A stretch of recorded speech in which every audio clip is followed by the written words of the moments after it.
J'ai rarement autant détesté un personnage.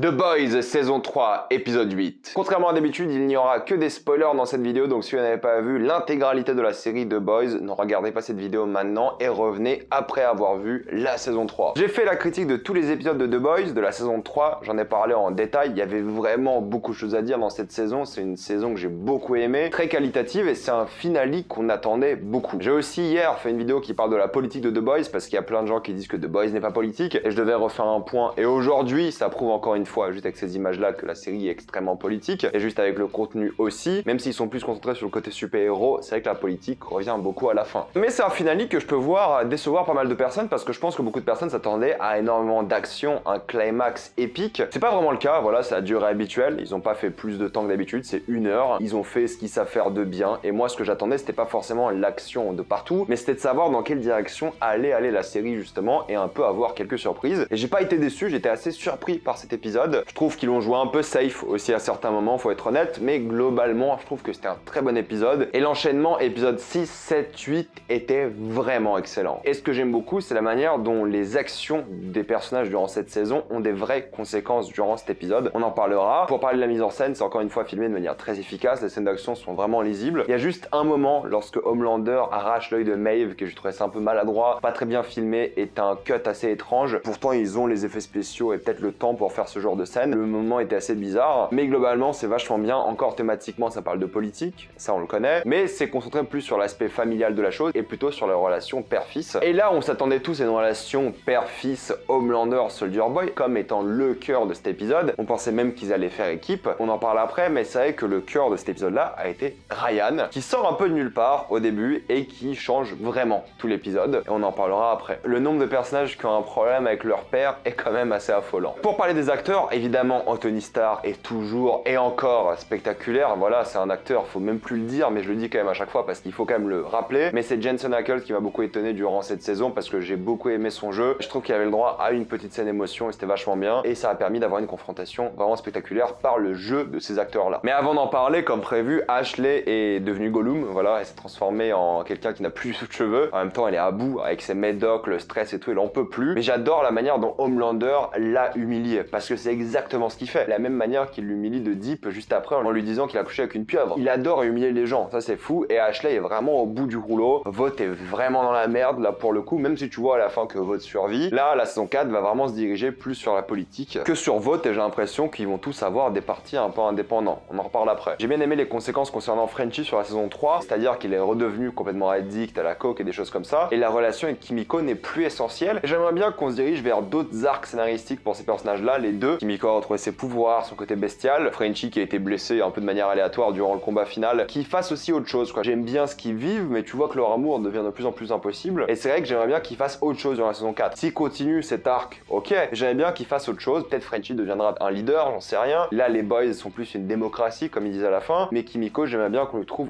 autre chose à faire que ça pour le coup. J'adore MM, surtout la tête qu'il fait lorsqu'il voit que Maeve a mis ses sales pieds sur sa table. J'adore ce personnage, il est vraiment drôle. Je trouve que ça va un peu vite et c'est un peu simplifié la relation qu'il a avec sa fille à la fin, c'est un peu bébête. Ça va un peu trop vite, je trouve que c'était un vrai défi pour lui ce personnage là, et la relation avec sa fille est résolue d'une manière assez rapide, c'est un peu dommage. Mais c'est lui qui a vraiment eu du cœur durant cette saison, qui est resté moralement droit dans ses bottes, contrairement à beaucoup de personnages durant cette saison, et il a été récompensé par ça. Il a cette scène qui est hilarante quand il dit « Fuck your shield, bitch », qui est incroyable, et globalement il mérite un peu ce qu'il y a durant cette saison, une petite victoire pour lui. Donc je suis content et j'ai hâte de le revoir. J'aurais été vraiment triste s'il serait passé à la trappe durant cette saison. A-Train a réussi à décevoir et sa famille et à se faire virer des sups, parce que là les sups c'est fini, en tout cas ceux de Vought, j'imagine que c'est fini. On n'en a pas beaucoup parlé de ce personnage là, c'est vrai, mais je suis très curieux de voir comment son arc va continuer, voir ce qu'ils vont lui trouver à faire. C'est clairement pas son épisode, et peut-être il rejoindra The Boys, j'en sais rien. Vers quoi va-t-il se diriger, parce que c'est qu'il a une vraie remise en question morale, et il sait qu'il est pas du tout au bon endroit, mais il a peur, comme tout le monde, de la même personne. C'est pour ça que The Deep fait exactement ce qu'on lui dit, c'est assassinat. Il se fait larguer largué par sa copine qui n'était là que pour profiter un peu du succès de son personnage, au fait, de Deep, pour écrire un livre qui s'appelle Into Deep. C'est trop drôle. Deep qui se goinfre à la fin, il va finir comme Thor à devenir obèse et déprimé. C'est Starlight que j'ai beaucoup aimé, elle aussi droite dans ses bottes, très morale durant cette saison, qui se bat, qui gagne confiance en elle, qui assume sa responsabilité. J'ai trouvé que le build-up de ses pouvoirs était un peu nul, c'est-à-dire qu'elle prend au pouvoir et devient de plus en plus puissante, tout ça pour faire un petit coup à Soldier Boy et juste le faire tomber quoi. C'était pas incroyable, je trouve, c'est un peu dommage, mais j'ai vraiment beaucoup aimé son personnage parce que c'est un peu un personnage qui est assez sain durant cette saison et le bon compas moral face à son petit ami qui est en faillite un peu morale. Là il se rattrape à la fin. J'ai beaucoup aimé le fait que Yui n'utilise pas le Compound V à la fin mais trouve une autre solution pour sauver justement Starlight, et il veut aussi sauver Butcher. C'est ça le but de son personnage là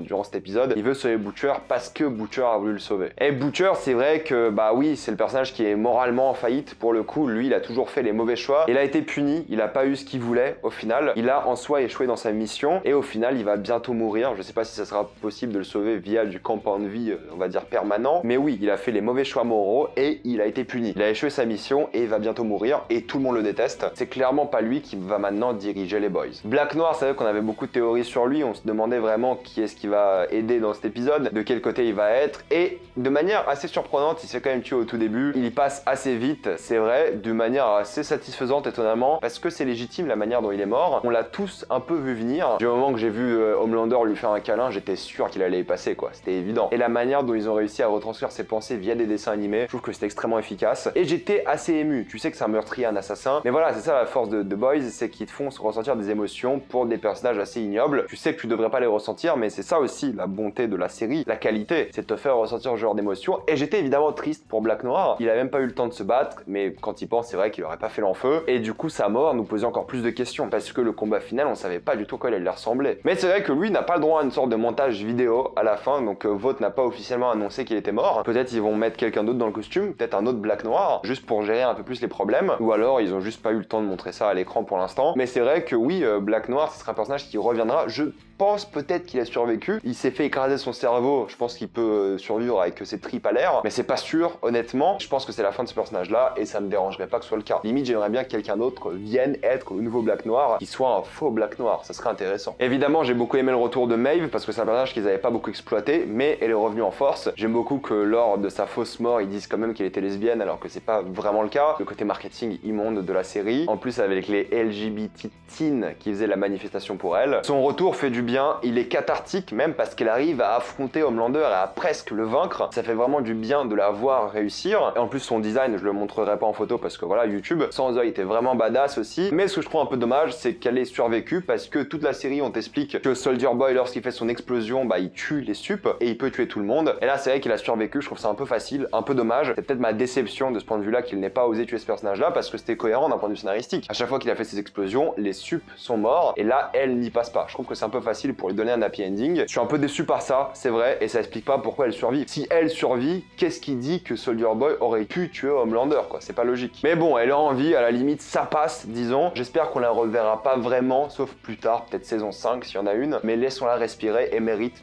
d'être un peu à la retraite. Et c'est vrai que si on parle de Soldier Boy, évidemment Jensen Ackles c'est incroyable, j'aime beaucoup le fait que le monde ait de nouveau redécouvert Jensen Ackles. Je savais que ça allait mal finir quand il raconte l'histoire de son père, qui a été déçu par lui, qui dit que lorsqu'il est devenu un super-héros, il a pris un raccourci. J'aime beaucoup cette excuse que le père a eu, le fait qu'il ait pris un raccourci et pas devenu un homme pour de vrai entre guillemets, parce qu'au fait, quoi qu'il fasse, cet homme, Soldier Boy, il n'aurait jamais eu la récompense de son père, au moins la fierté de son père. C'est là que j'ai compris qu'il va vouloir se venger un peu de Homelander. Il fait la même erreur que son père, il prouve qu'il est déçu, cet homme des années 40, où il met la main sur son fils et lui dit « Tu es une déception ». Il lui dit « Je crois que tu es une pleureuse » ou quelque chose comme ça, parce que si je t'avais élevé, tu n'aurais jamais été comme ça. Alors que pour le coup, tu ressens comme Homelander, il est vraiment ému. Au fait, tout ce qu'il veut, c'est un amour paternel. Il veut réussir avec son père, il veut réussir avec son fils aussi. Il voulait juste un câlin dans cette scène, c'est tout ce que tu ressens. Anthony Starr qui joue l'enfant, c'est génial. Et quand il lui dit que t'es faible, là, tu vois que son monde s'écroule et il est vénère. Et ça, c'est génial. Et voir Soldier Boy de une affronter tous les supes et tout le monde, comme dans le flashback de Noir, est très stylé. Sauf que cette fois-ci, il veut pas que ça finisse de la même manière. J'ai beaucoup aimé le fait qu'on voit la vraie force de Soldier Boy. Le mec était puissant. Le fait qu'il ait survécu, c'est cool, même si je pense qu'on va pas le revoir tout de suite. C'est cool qu'il ait survécu parce qu'il fallait pas gâcher ce personnage-là tout de suite, je pense. Et c'est logique que lui survive parce que son explosion à lui ne l'a jamais tué lui. Et c'est marrant parce que lorsque Homelander allait voir Ryan au tout début, tu lui dis oh c'est mignon, c'est une sorte d'adieu, t'as l'impression peut-être il va pas voir Ryan pendant un moment. Et vu que t'as l'impression que c'est des adieux, tu penses pas que Ryan va revenir plus tard. Et lorsqu'il réutilise Ryan, tu sens que la dynamique du combat final va complètement changer. Et c'est ce qui se passe exactement. Là on se faisait tous des théories, mais comment ça va finir? Quelles seront les équipes finales? Qui aurait cru, et le plan le prouve, hein, qui aurait cru que ces deux personnages-là allaient faire équipe? Justement, et ils en jouent sur ça parce que c'est la grosse surprise, que ces deux-là soient face à Soldier Boy. Donc ça, j'ai vraiment adoré. C'était la surprise en fait. Ça montre encore une fois qu'ils sont tous les deux prêts à faire tout ce qu'il faut pour le bien de Ryan. Et c'était la grosse surprise de l'épisode. Mais si Soldier Boy était affronté et vaincu, il fallait passer à Homelander du coup. Donc c'était toute la dynamique de la chose et ils ont bien fait de rendre, on va dire, Homelander un peu blessé et qui passe à autre chose pour pas avoir deux combats d'affilée. Pour moi, c'était logique et ils l'ont plutôt bien justifié, je trouve. Mais pour parler d'Homelander, c'est vrai qu'il est déçu par sa famille, c'est Sup. C'est un peu triste encore une fois ce personnage-là parce qu'il dit j'aurais juste aimé avoir une famille et il pensait que c'est Sup allait de sa famille. Au fait, pas du tout, il est juste déçu. Après, il a pas de famille parce que c'est un gros con aussi, hein. C'est un gros connard égocentré, narcissique aussi. Mais bon, c'est vrai que tu ressens pourquoi il est comme ça et tu ressens des émotions aussi pour lui. T'es un peu triste pour lui d'une certaine manière. En plus, il fait toute cette manipulation émotionnelle par rapport à Ryan parce que Ryan, ce qu'il veut, c'est aussi une famille. Et là, il l'a enfin avec Homelander. Le combat était vraiment stylé, pas trop long, efficace, plutôt cohérent, je trouve. Même si pas forcément spectaculaire, hein. Ça reste une série télé. Ils se battent dans une pièce, mais ça rend plutôt bien. Et voilà, je trouve que c'était la bonne durée et il y avait de la tension, il y avait des drames et tu savais pas du tout comment ça allait finir. Et pour moi, ce qui concerne Homelander, le vrai choc c'était à la fin, lorsqu'il rejoint les nazis américains là et qui tue quelqu'un et tu vois ce fils